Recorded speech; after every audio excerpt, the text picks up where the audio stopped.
Hello, everyone. Welcome to Feedstuffs 365. I'm Sarah Muirhead.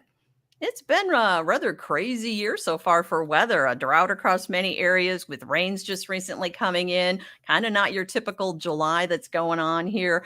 A lot of powerful storms, a lot of cornfields down. Definitely lots of things going on. And here to help us sort through it all is Greg Soulje of This Week in Agribusiness. Welcome, Greg. Thank you Well, for joining us. well, thank you, Sarah. Pleasure to be on. Thank you for the invite. And yeah, you pretty much have hit the nail on the head. It is a really action packed and active and moisture laden one. I can't believe I'm saying that here in these early days of July and midsummer time across the heartland. And as we get started, I want to remind those of you that are joining us here online to post any questions that you might have in the chat window on your screen. If you're joining us through social media, you can post those right in Facebook, Twitter, or LinkedIn, and we'll get them fed in here and we'll take care of those. So let us know what the weather's looking like in your part of the world, what your crops are looking like. We'd love to hear your comments there in the chat. So Greg, as we alluded to here as we launched, there's a lot to talk about. So give us just kind of a general overview to start us off. Not your typical summer, not your typical July. What the heck is going on? And really, it's not your typical, as it applies to the summertime season, El Nino weather pattern. And I'm sure a lot of producers, a lot of livestock people have heard that kicked around. It's not the La Nina, it's the El Nino. And a quick reminder, that is typically warming of the Pacific Basin, the ocean waters of the Pacific. Remember, 3/4 of the planet is made up of water. So the atmosphere is driven by, generally speaking, water temperatures, both in the Atlantic, the North Atlantic, the Pacific, etc., so forth and so on. So it's an El Nino year. And what makes this an unusual one? Typically, El Nino years, you don't get a lot of reflection, pattern shift. You don't get a real identifiable setup on how weather's going to play out for the summertime season across the plains and the Midwest in a summertime El Nino. El Nino typically is warmer to drier to wetter into the winter season.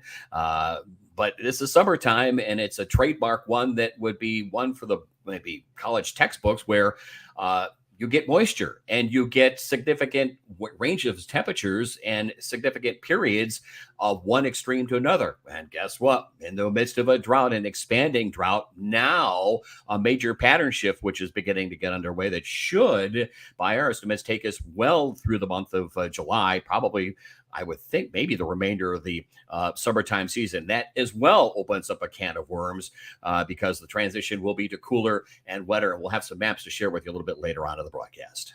Yeah, we were talking last week. We're getting this arranged, and it was drought, and we were just thinking, okay, now what's this drought mean? And now we've got a lot of rain that came over this weekend. So do you want to show us the drought map and kind of Sure. walk us through what's happening and what's changed? Yeah, there it is. There's the drought monitor from the 27th. These things come out early on Thursday morning, and so we'll get the updated one here tomorrow. But I tell you, the change has been just phenomenal in areas of the country that you typically don't get changes in soil moisture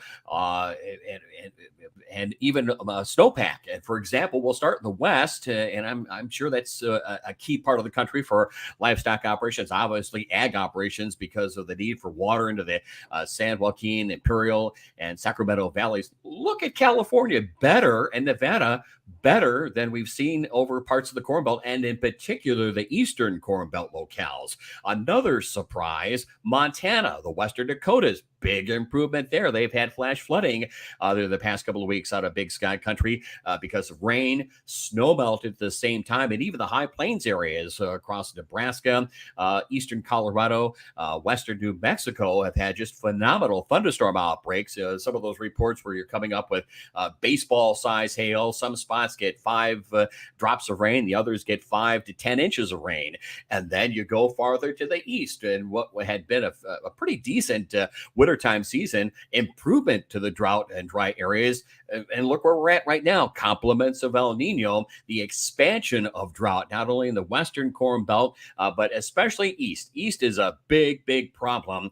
Wisconsin, Illinois points onto the east with the exception of a pocket or two. Again, this is last week's drought monitor. It does not take into account, obviously, the soaking rains that came in the wake of that derecho that came out of Iowa and Missouri, or slam basted through Illinois, Indiana, and down through the Ohio Valley. So still in the midst of widespread severe drought conditions. Heard some through social media and confirmed by some ag reporters in Michigan there, Sarah, 10 to 15% of that corn crop was shot prior to any rains because of dryness and drought. And now we've got rains. We've got good soaking rains in some areas last week, but it came at a price. What is the shape of those crops coming off 80 to 100-mile-an-hour winds on that derecho that raced through the central and southeastern Corn Belt last week? So there's the update on the drought monitor. Improvement, by the way, in the southeastern states and even down through Florida that was in the midst of a drought-ridden weather pattern. They've had some significant rains of late as well. So do you think we're going to see, I mean, we're not anywhere near catching up though, right? On No, our drought no, situation. We've got a no. lot more precipitation that's needed before we're going to get to that point. Exactly. And at the same time, since we've been able to organize these rains, and unfortunately, sometimes when you organize these rains, they come by the way we talk about it on the radio, they come by at a price, at hail, high wind, Mhm. lodging, blowdown, stuff that you would typically talk about in harvest season. You're talking about it here. Not even halfway into the growing season for corn and soybean fields. So, rains that have been heavy and severe, they tend to hop, skip, and a jump. But for this particular go around with El Nino, they tend to be more organized. And we think that's the way we'll go here for the month of July in a significant pattern shift that you typically do not see unless you're in an El Nino one in a strong El Nino category at that. Yeah, sometimes those down crops do not buff out, as they say, right? I Exactly. And There's you're always all, going to be some loss there. I would So. hope that some producers are maybe on the phone already beginning to line up inputs for harvest if they can do that here later on the season.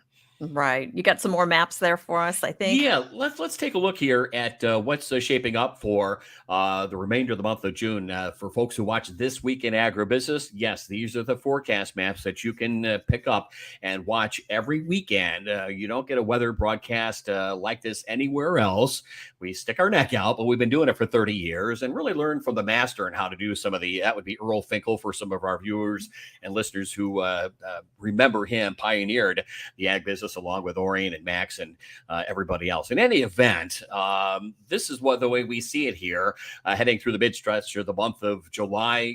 Normally, you're getting into pollination season and below average temperatures. So by itself, not a bad thing. As a matter of fact, this is a remarkably cool air mass for July that'll be building on in across the plains, the Corn Belt locales, those purple arrows that you see, kind of an average of the jet stream pattern, that U-shaped configuration you see in the middle part of the country, known as a trough, typically to the east of the trough. That's where wet weather occurs. To the west, normally you're getting into a somewhat drier scenario, but that is the scenario we see coming out of the Canadian prairie with a very cool, in relation to July, weather pattern that likely keep daytime temperatures 70s, 80s over the plains, Corn Belt locales, maybe some 60s as well into the upper Midwest, northern sections of the plains and northern Great Lakes region. So that's the snapshot here for temperatures. And we take this out a month in advance. So we're going to run through here the remainder of the month of July. If we can see that precipitation panel, there we go. And there you have it.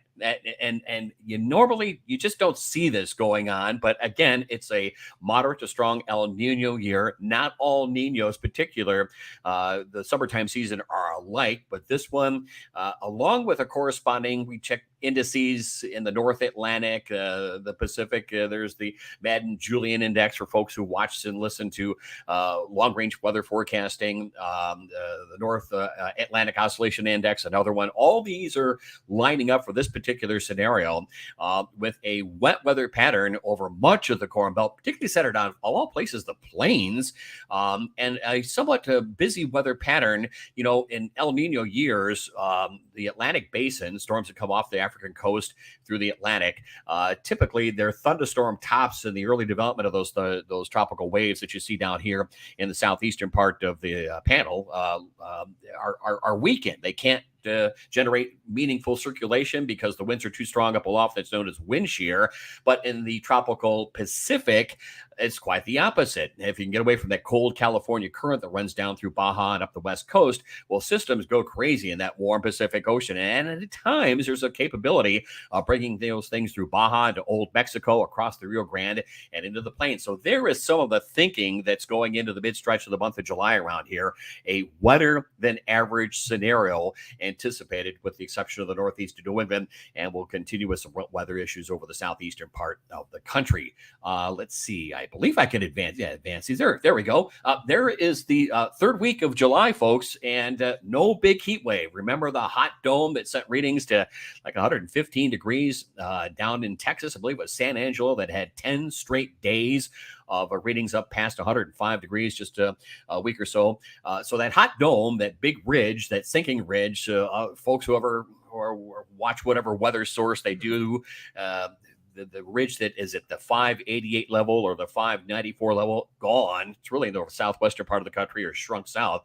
And there's your scenario. Still that trough, unusually cool air through the Canadian prairie, warmth, and it's not anything out of control, but it's loaded up with Gulf moisture, southern plains, the Ohio Valley, Tennessee Valley, and eastern states. And again, you get this compaction of temperatures, this range over a fairly narrow corridor of real estate, and that also helps to generate a pretty active and moisture-laden weather pattern. We'll see that here on the precipitation chart going forward for the July 17th through the 23rd. We anticipate, there we go. There we go. Thank you. There it is. At least a normal wet weather scenario for the plains, above average moisture still into play. Yeah, you're going to say probably, where was this 4 to 6 weeks ago? But there it is, Pacific Northwest, up near the Canadian border, and through the northern through eastern Corn Belt locales and southeastern states. And we anticipate at some point here, late July into August, we ought to be getting into the monsoon season, first of all, in the southwestern part of the country, the rainy season, if you will. It's going to be sort of muted this year, and I think probably overrun by these tropical systems. If they can get across the colder California current, get into Baja, get into western Mexico, they tend to feed their moisture northward. And we did see 2 or 3 years ago systems that would make their way out of the southwest into the Plain States area. So that part of the country will have to be watched. No activity as we see it now in the tropical Atlantic, but a busy weather pattern nonetheless there, Sarah, for the northern plains, the Corn Belt locales. And note the precip. We didn't talk about this on the past couple of panels, but there should be, a matter of fact, in this coming week to 10-day period, not only with that return of unusually cold air, a significant return to wetter weather conditions in the central and eastern Canadian prairie, Hudson Bay, James Bay, down to just north of the St. Lawrence. And we've had fires that have run almost just as far south as Sault Ste. Marie. So there is some optimism that, that smoky, hazing, but still, brilliant looking sunrise sunset scenario. There should be an improvement, a squelching, if you will, of the fire situation across the Canadian prairie as we go through the mid stretch of the month of July. Well, that's good news. We all like to hear that. But Greg, so if we've got all this precipitation and such coming in July when we're pollinating our corn, for Yep. instance, what's that going to do? Is that going to have an impact, do you think, on yield and just in general the crop? Well, I think we're probably already in an impact position right now from dryness and drought. We had rains. We backed off of the rains. Some of those corn and soybean fields, especially the corn side, were able to dig, if you will, a little deeper, get an established root system and tap into some of the subsoil. I think folks from the U of I and Nutrient may have done some runs, and the Illinois State Water Survey into Central Illinois dug up soils, and they did see, now this is 2.5, 3 weeks ago, that the subsoil moisture base was still in relatively good order. So I'm thinking, with the exception of Michigan, because we had rain and then the rain stopped and the heat came and that was it. There was no transition, if you will, in the central and southern Corn Belt locales, that we should fare a little bit better, again, away from any storm-related damage in those areas east of the Mississippi. Now, our friends in Missouri are in this bullseye red area area, and they are hurting big time. Not only what's not over in that southwest Corn Belt area. Pasture lands are shot. They've had some recent rains down there, but Jefferson City to Columbia, Kansas City, that line, the Missouri River and northward, I don't think anything's going to help with the exception of pasture lands and range lands with whatever rains do come by. So I think we're probably already on a yield loss in corn. I think maybe even more so in beans. I'm a little more fuzzier on the bean side just because I think we've got maybe some hope with rain coming, cool temperatures. But again, you open up a good point that are we going to slow crop development? Is pollination going to come later? And there's really no heat in sight. I think we might have one more set of maps to here to go through, maybe. And I think we have very little organized hot weather coming back in, probably for the remainder of the summertime season. There you go. So there you go. There is the temp outlook through the rest of the month of July. No better than normal, really, over the heart of the plains, the Corn Belt locales. We still have this wedge, this puddle of cold air relative to summertime in the northern plains, southern Canadian prairie. The hot ridge, if you will, is still fragmented, broken on and up. A little piece moves over the southeastern part of the country with that much above scenario down there. But more importantly, I think from a precip standpoint, here we go. So, it's a double-edged sword. We're going to get soil moisture improvement. I've heard some other forecasters say, nah, we're not going to improve the drought. Nope, drought's sticking around no matter how much rain, blah, blah, blah, yada, yada. I think we're going to see categorical with time a slow improvement, which I believe through mid to late summertime of the drought pattern across the worst areas, including the eastern Corn Belt locales. Now, where we go with pollination, where is that calendar going to be if we continue this trend towards below to normal temperatures? Going to be anybody's guess. I'm sure it's going to be behind schedule. I'm sure we're behind schedule already because of dryness and drought prior to these organized rains. And again, this cool air that lays on out is something that I think is just basically going to be with us. And we'll have next week's show on This Week in Agribusiness take a look at into the first week of August around here. And at least here in the office, I'm not confident we're going to have any big warm up, a lot of heat coming our way till we get maybe into the late summer, if not fall season.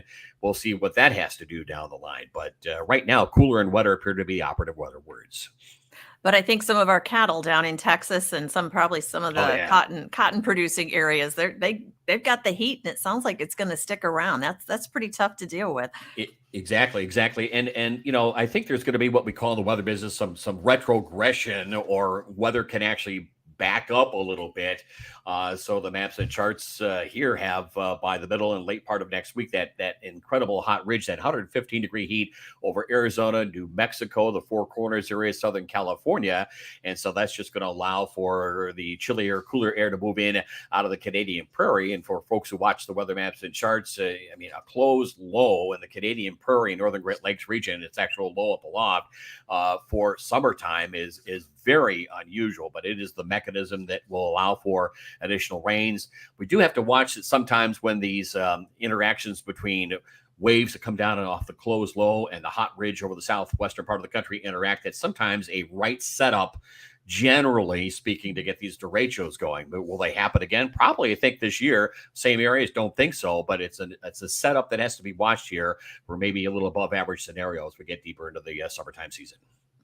You mentioned the fires up in Canada. Yeah. Have you had any or heard any impact of the smoke, say, on crop growth or development, and what that might mean for this season's yield? Has it really been blocking that sunlight or making a difference there? It has. I think if we were to go further into the summertime season, that alone would probably be an issue and a problem. But I think the bigger can of worms is going to be the lack of any heat, any significant growing, large scale proper growing degree day units. So, and at the same time, I think there should be a general net easing, diminishment, not only with containment efforts, but probably from weather itself to generate these systems coming out of Canadian prairie. Again, if you wanted to take model data, and we don't do that forecasting wise in the way we do it around here. I was kind of old school method, kind of an Air Force way to do things. It's great to have the models. When I was in school,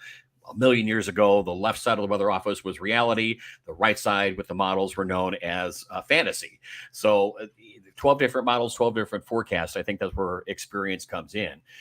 Nonetheless, I think, would be surprised that someone up there, north and out of the growing areas, Hudson Bay, James Bay, get a July snowflake or two up there. I'm sure Mount Washington will. We were up there a few years ago in New Hampshire. I think they'll have that, which is unusual for even those folks. So that's the degree of cold air, but you need cold air to make rain, especially the Canadian prairie and systems to come through. So it's a very spring, if not fall looking set of maps and charts up there in the Canadian prairie. So I think spring wheat will benefit, pastures will help, and I think there should be a general, while the flow brings more smoke down for in the short term, I think there should be a general improvement of the fire situation with time going forward in the Canadian prairie. So let's go south. What about tropical storms? What's setting up there for this season? Yeah, we had Brett, we had Sandy, and we thought, oh, here we go, coming off the African coast maybe 2 weeks ago, hit the southwest and western Atlantic, where the winds up aloft are running for most folks, a 30 or 35, 40 mile an hour or not wind is no big deal. For hurricanes trying to organize, that is a big deal. That's wind shear. That's literally almost lopping off the chops of thunderstorms, as we mentioned a few minutes ago. You don't get the air to come, the air will come into a circulation, but it has a problem getting evacuated out because of that wind pattern. So bottom line, I think the NOAA, the National Weather Service, was in for kind of a normal number of tropical systems, name features, major systems. I think it's going to be a down year, big time in the tropical Atlantic. We have a system come through, not going to completely rule things out, but and especially the short term here, the next 4 to 6 weeks, maybe 6 to 8 weeks. That's 2 months out. That gets us almost to the back end of the hurricane season. I don't think there's going to be a lot going on in the Atlantic now. The Pacific Basin, we just mentioned, and we saw that on the weather maps and charts. Matter of fact, here is another system coming up out of Old Mexico, right down there at some of the resort areas offshore. That blows out towards south of Hawaii. There's another one coming up late next week and the following week as well. That one will have to be watched, and I think that's the one we're going to bring into the southwestern part of the country in Old Mexico. So, landfall typical hurricane season in the southeastern states, the Gulf Coast, a couple of them maybe, so to speak. Systems that will be in what we call remnant form, a leftover low, a puddle of tropical moisture that gets muted or actually enhances the monsoon season in the Southwest. Yeah, I think so. Will we be able, I think, with time to move maybe 1 or 2 of those into the Southwest, into the central and southern plains with more meaningful drought relief for Kansas and Oklahoma outside of these, downpours and all or nothing storms? Yeah, pretty good confidence. I think that's going to happen here. So it's reversed this year. Keep an eye on the Pacific versus the Atlantic if you want some relief or for the tropical weather watchers in our audience. Interesting. So I want to remind anyone in our audience that has any questions for Greg to post those now, or just make a comment on what you're seeing there in your hometown on terms of the weather and any storms that went through. So Greg, if you were to take your big crystal ball, what should we really be watching for? What are the highlight that we need to be focused on? Would you say coming, let's say in this growing season? We'll limit it to that. Just where are we? It'd be interesting to see what these crop tours come up with. Some, it's pretty straightforward. You don't have to walk the field, and I know you never scout the fields from the road, but you may be able to scout the fields from the road. I think that scenario. Others that where these rains have been in that $1 million category, times the timely rain aspect of it. Yeah, it's going to be worth watching. I think I think every year we've been doing this for 30 years. The word variability pops up. There's always variability out there. This probably redefines it, I think, from spots on the corn side of their shot. Beans, I think, might have a chance here, even if they were into this extended dry drought-ridden spell.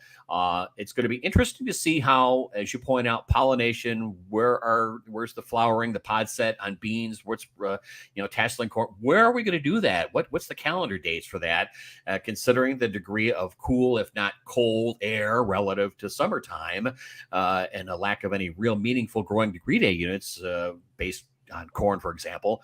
Where's that going to be? So, the more positives that come out of weather. Yeah, cooling off, rain coming. I think the more questions that get opened up. And we're not done with El Nino. And El Nino indications are it's going to stick around the rest of the growing season into the harvest season, probably early winter. So I think we're just in one particular extreme of it. I do foresee a spell of warmer, drier. It may come closer to harvest time if there's something to harvest out there. Some folks it may. And then we get into fall and early winter, and we're back into making moisture and significant moisture then. And hopefully, we think probably more liquid form than anything. But the pattern shift to more active, moisture laden systems, I think, is certainly with us here in the next, probably going forward 6 to 8 months from our forecast standpoint. Very good. Going to be interested to watch those drought maps and to see how they change over these next couple weeks in particular, I would think. So Yeah.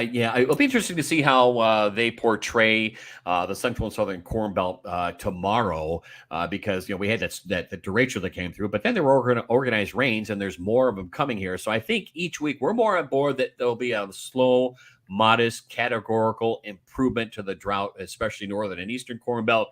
May take a little while. Western sections and central and southern plains may get exactly what they need come winter wheat planting time. Central and southern areas deeper, into late summer, early autumn, if we can get a couple of tropical systems going down there. So tune into This Week in Agribusiness this Yeah. Saturday morning so you can find out what's going on. Greg will get you an update there. Yeah, Greg, each weekend on This Week in Agribusiness, RFD, and a number of other stations across the country. You can also watch on all of the Farm Progress websites, including feedstuffs.com and nationalhogfarmer.com and beefmagazine.com. So tune in, get the updates. Greg, we thank you so much for joining us here today. Always appreciate talking to you and getting all of the details on what's going on out there. Well, thank you, sir. I tell you, this was fun. I enjoyed this. Sometimes it's a limited reach and connecting to our audience. It's whether radio or TV. I kind of like this approach, and hopefully the first of many more to come. Well, I think so. I think you might be a regular here coming up, Greg. We can work that out. Great. Thank you. Appreciate it. Very good. We also appreciate those of you that have joined us here today. We know your day is busy, and we thank you for making us a little part of it. So a reminder that all Feedstuffs 365 sessions are available in on-demand format on feedstuffs365.com. So you can share those out with your partners, your peers, your colleagues. Go back and rewatch them at any time. Until next time, for Feedstuffs 365, I'm Sarah Muirhead.